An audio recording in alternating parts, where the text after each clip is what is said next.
online gambling has been a long-standing issue in our country. Now, unfortunately, it has mostly targeted low-income groups, causing poor mental health, family conflicts, and even attempted suicides.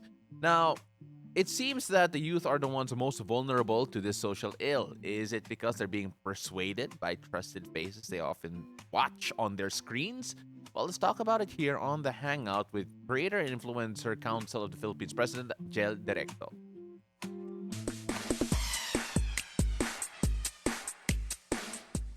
And beautiful day, Jel. It's a very serious topic, but of course, we're so happy to talk about it with you. Thank you so much for coming in this morning. Yes, of course. Sabi niya kanina, it's like going back to school daw. Napakaaga yung gising niya kanina. Masaya You're not mag-drive. used to waking up early? Not used to. Except if may tournaments, so pag weekends, mga Okay. ganon. Okay. Yes. Well, I thank you very understand. much. Yes, for yes. waking I up love early it. Walang today. traffic. Actually, sa umaga. All right, so let's talk about this because it has hit the news a lot recently. Yung mga influencers that have been pushing gambling platforms, and of course, influencers typically target the youth in Yes, general, yes, right? yes. Because the platform in itself, the medium is the message. Na the people in social media are typically young. The message is young, and how do you feel it's different compared to, let's say, traditional ads or yung mga nasa billboard? When you have an influencer talking about something in social media, how's the impact different? Okay, first I wanna just highlight how the marketing of gambling is very well written, no?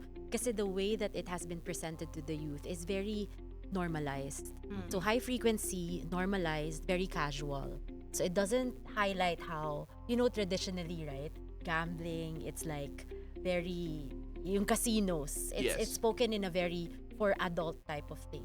But now with it very masked kasi sometimes gaming, 'di ba? We had that concern that the term was initially gaming, right? So it's it's made to be very subtle. And so the entry point to the youth makes it very easy to consume and easy to be engaged with kasi it could be just gaming, a small amount, right? So the marketing here, high frequency, high volume, working with a lot of creators, normalized. And so aside from digital, also we can see, right, just driving through EDSA before it was made to put down. It's just everywhere, right? So I would say that a lot of education needs to be pushed because I would say that maybe creators who are partnered here may not understand the level of influence that they have to the youth also. Sometimes I would talk to some creators, influencers, and even brands also, the small brands also, who are still looking at the coverage of followers. So yun lang eh. Not understanding that there's a play on algorithm, there's a play on reach, and so there's a play on the compounding effect also. And then if you work with multiple creators, like 100, 500, what's the compounding effect of that? Creators may not realize that. And so I think education on where your influence can go, what you say, and how it converts, so awareness, engagement, and then eventually it converts the audience, right? And by the time that they convert, the first trial, the first download, the first gamble can eventually lead to high frequency of use and then eventually addiction, right? And so we need to now campaign even more to the effect of this one. Yeah. It's scary pa, no? Kasi parang gambling, it's hidden behind that facade na gaming. So it's fun. Yes. Diba? There's this, it's harmless. Yes. Diba? So it's hidden behind that, yung gaming facade na okay lang to for kids because they're really, they're just playing. But now they're getting a lot of influencers, content creators to promote these gaming platforms. Where do we draw the line? Creativity versus social responsibility, and what rules have or should they follow? When it comes to brand partnerships. Right, okay. So, I would highlight responsible advertising here. When it comes to brand partnerships, I know that some creators would just highlight how this is their career, this is their business, but it also needs to be highlighted that there has to be an active assessment on who are the partners that they should be working with. And at the same time also, be able to understand that sometimes the underlying message is very well kept within the marketing, right? Again, we go back to the gaming, right? And then the games that these sites would have, and then the ease of it also. And so I think it's very important that the creators are able to distinguish that. Yeah, the interesting thing about yung creators, you mentioned it's a career for some people.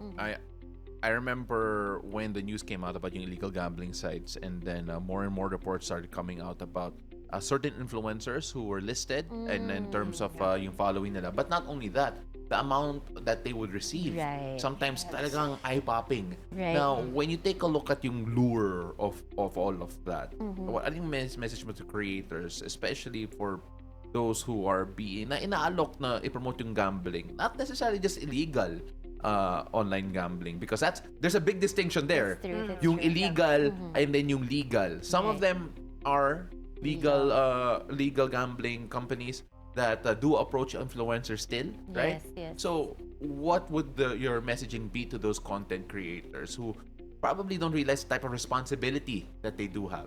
Well, first, again, I go back to responsible advertising. Right. So it's not just something that they think of, it's also something that they should say. That there has to be some responsibility involved here. Well, definitely the council does not have jurisdiction on what is legal.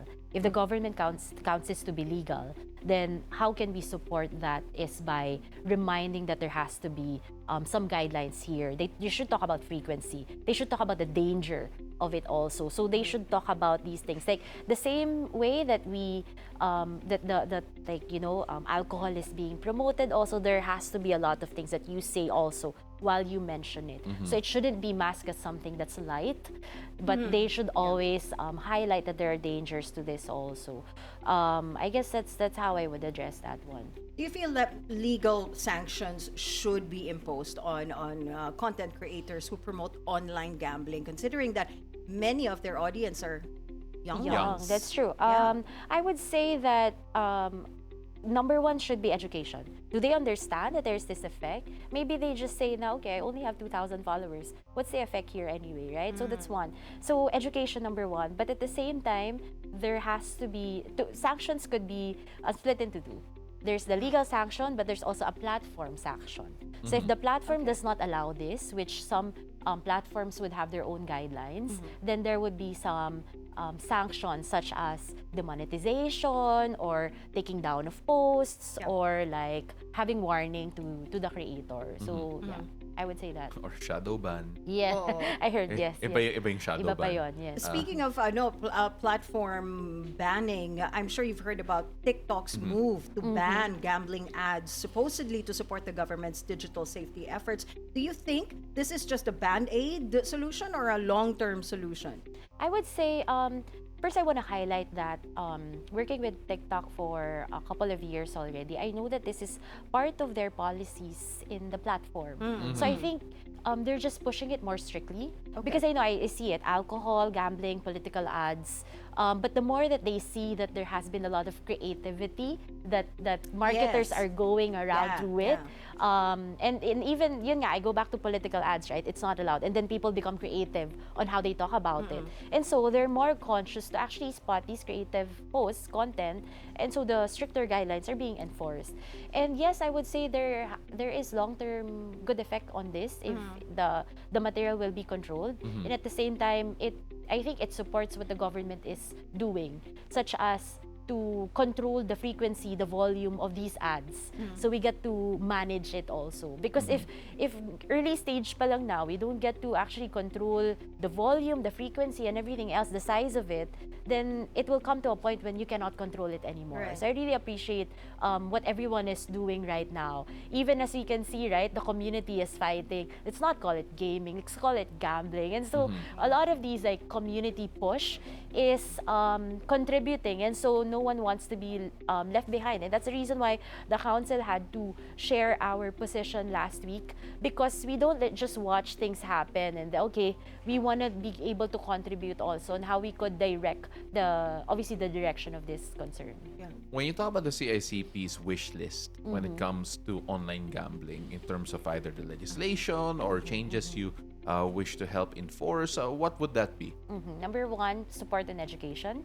because as mentioned, I don't think everyone understands the effect of their influence. It goes beyond what you think to be your reach. The algorithm has a lot of play in it. Number two, continuous, I would say this is the time when we're gonna start to actually converse on like government bodies, or at least like I know there was a question, are we open to talk to PAGCOR? Yeah.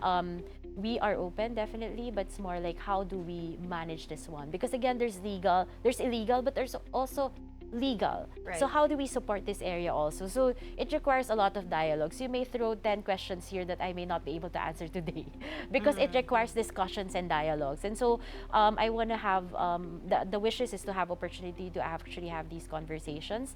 And then third is to be able to have active conversations also with the platform. So we have a unified approach to address this one. So those are the three main wish lists that we have at the moment. How is your group collaborating with government agencies, like let's say DICT, in this crackdown? And how are you encouraging creators to proactively comply to this? Okay, first I would say that we are just starting to actually converse. I don't want to say that we're already advanced there. So because a lot of things are happening fast, right? Yeah. Everything just happened fast. The takedowns, the conversations. Yeah. And so this is the start of our conversations with the government bodies, the groups also, the ICT. But for the creators, I would say that having a position already encourages the direction and the guidance. So it starts from there. Other creators will have their own questions also, how about this one? Right. How about if I do it just once? Yeah. So we get to have active participation, have active conversations regarding the issue by starting with this. And we want to continue having positions on a lot of discussions. I know every time something happens, creators, there will always be, okay, what do we have? How are creators involved here? Political, gambling, alcohol, and a lot of new issues also. I know there are a lot more that just arose. And so having guidance on these things is very important. Have you experienced any pushback from creators that you have conversations with? Kasi syempre, when we talk about online gambling, it's actually a source of income for them in a sense that, they become advertisers. Talk about the economy. Alam naman natin the creator economy dito sa Pilipinas is not as what's the right term not for as lucrative, I it's not as guess. lucrative as Yeah. compared to the other countries, Yes. especially just looking at TikTok, for example, in terms of monetization, wala talaga dito sa Pilipinas. And they have to go through different means to do it. I mean, have you experienced a bit of pushback when it comes to that? Because that is a big source of income that Right. could be taken away or at least regulated to a certain extent for these creators. And also sometimes the money that's being offered to them, it's just so It's hard to eye-popping. say no. It's eye-popping. Yeah. First, I would say that it's very unfortunate that there is a specific sector that is targeted by specific groups that have not a lot of options to partner with. And so these are, papasok ko na, even political, as we know, di ba? Mga political clients also, and now gambling clients.